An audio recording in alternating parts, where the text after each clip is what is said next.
we only had 2 or 3 days off, so I mean, we kind of got a little momentum last week, even not playing the game, to go into this week ready for Kentucky.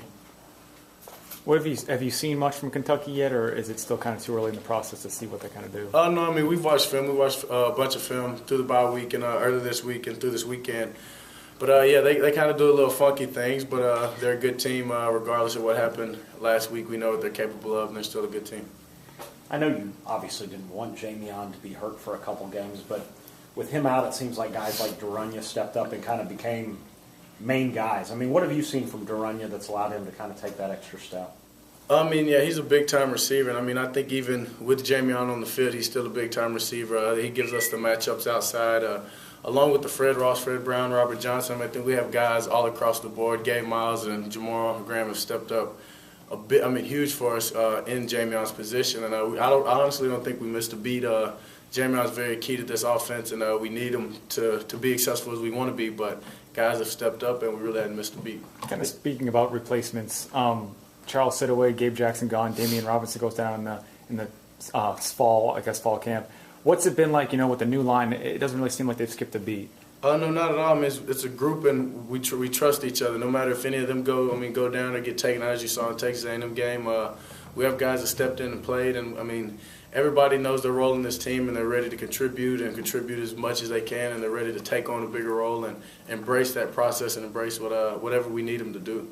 I know it's a different position, but Durunya's played like 3 years of organized football. Is it kind of amazing to watch what he's able to digest and becoming a player in that short of time? Oh, yeah, definitely. I mean, he's very athletic, and I think his basketball career in the past or whatever is really gives him an advantage. I mean, goes up and knows how to box a receiver out, to box a defender out without using his hands, and just has a big body. I mean, big body control, goes up for a rebound every time it's like for a pass. So, I mean, I think that all goes hand in hand, but he's learning fast, and he's coming along really well. Not just Durunya, but the fact you've got so many physical receivers. What does that open up in the passing game that you might not have had in previous years, because they can muscle with the defensive backs to get over? It opens up a lot. I mean, with our running game, with me running the ball and Josh running the ball, and effectively as the line is making it happen, the teams are having to put safeties in the box and leave it one-on-one out there. So our receivers are embracing that challenge. I mean, they're tough. They got their guys who came in the offseason and gotten stronger and knew that we'd have some one-on-one matchups. And through throwing one-on-ones, we worked on the certain back shoulder throws, all the throws that we can make and feel comfortable with, and they know what I'm going to make. So they really embraced the one-on-one situation, and they made some plays this year for us. Ben mentioned they kind of run some odd fronts, run some bear, some five-man fronts. What do you see about that, and how does that impact some of the things that you do? Yeah, we just have to be sound. We all have to be on the same page and just communicate well with what they're doing. They'll go on those odd 4 eyes and can easily move to 4 down or move to a 5-man line, like you said. And we just have to communicate, all be on the same page, and call it the same thing when they're in that, and we'll be fine. One thing Kentucky's done a good job of, no matter what state offense is, they slow things down, let the grass grow on the field, play a defense that keeps it under control. I mean, so y'all are used to tight games with them?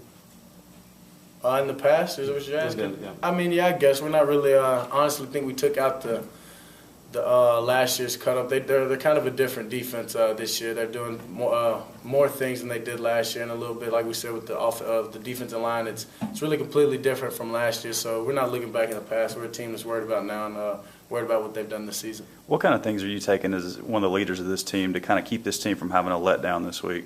Just continue to stay focused. We really haven't done anything. I mean, I guess you can say we knocked off some big teams, but there's still a lot of improvement individually with people and us as an offense, us as a unit, us as a team. We can get better in a lot of aspects. So just come in here each and every day, get better, remember who we are, and stick true to ourselves, and I think we'll be fine and continue to stay focused and do what we're doing. At the press conference this morning, the Starkville shin kicker was brought up. You hadn't ran into him anytime soon, have you? Y'all found him? No. Have you found him? Oh, no, I haven't found him. I'm trying to stay away from him. Just make sure I don't get in his way again.